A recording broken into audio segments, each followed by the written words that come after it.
Hey y'all, Dr. Daria here. I just finished another emergency room shift and I just wanted to log on. You know, I like to hop on with you after a shift and kind of share some thoughts. And I had two thoughts tonight. One is I want to share a story with you about some bad car accidents we saw. I want to share that story and talk to you about that. And another is just a quick tip on wearing a mask and not getting a headache from a mask. So I'll start with that first, because you can probably see some of the markings from my mask, and I'm just noticing right now my hair looks probably super glamorous, so forgive me. I've been working in the ER for 10 hours. Don't think y'all care about my hair right now. Hopefully not. You may also notice my new fancy glasses. They are just for eye protection. But anyways, my mask tonight, and I think I'm kind of an expert on masks because as an ER doctor, I have worn so many different masks and tried a lot of different types. And now that there's a mask shortage, instead of having a same type of N95 mask we always wear, we often end up wearing just whatever they have in stock that week. So there are some that are better fitting for me and more comfortable. One I wore tonight, really not at all comfortable. And it reminded me because many of you ask me questions about how masks give you headaches and make you feel uncomfortable. And that's what this one did tonight, and it made me want to kind of share with you some tips.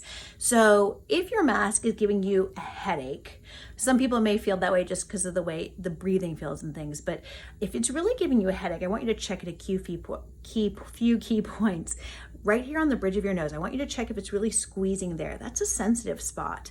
Right here on the front of your face, again, that's a sensitive spot there. And then if it's squeezing you right here in the back of your head.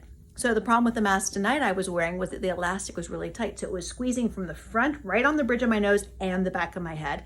And it's been giving me a really bad headache all night. So just wanted to share that with you, because if masks are giving you a headache for that reason, it's not you, it's not masks in general, it's just that mask. And again, one thing I've learned in the ER wearing a whole lot of masks is that sometimes you have to try a bunch of masks. You gotta kiss a lot of frogs and you gotta try a bunch of masks sometimes until you find the mask that works for you.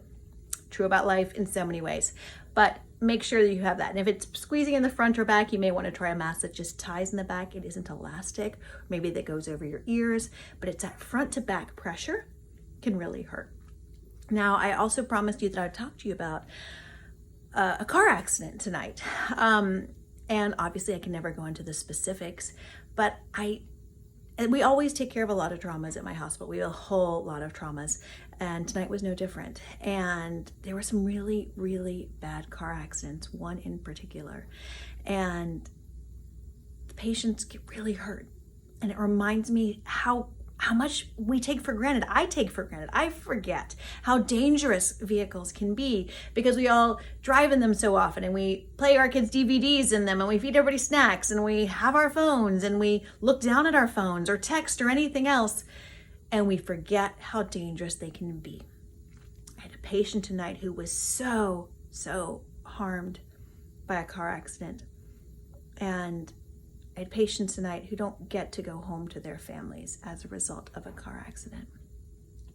It's a reminder we see in the ER that while sometimes, yes, things can happen just by chance, some of the things that happen to us are things that we unintentionally do to ourselves. And car accidents are one of those examples. So please, just a reminder, please, if you just remember this for tonight or for tomorrow, please think of us in the ER and the patients that we see in the ER and how dangerous vehicles can be. Please be careful. Please be careful for yourself. Please be careful for your passengers. Please be careful for those other people who are other people's moms and dads and children on the road. Please be careful. That's it. I'm gonna go home. I'm gonna go home to my babies and my family tonight. Just wanted to share those two quick things for you.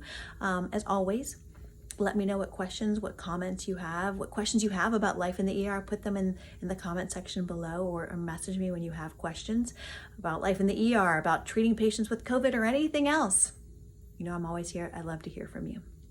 In the meantime, please share this with anybody else who needs to hear this information. Stay well, take care of yourselves, and take care of each other. I'm Dr. Daria, and I'll talk to you next time.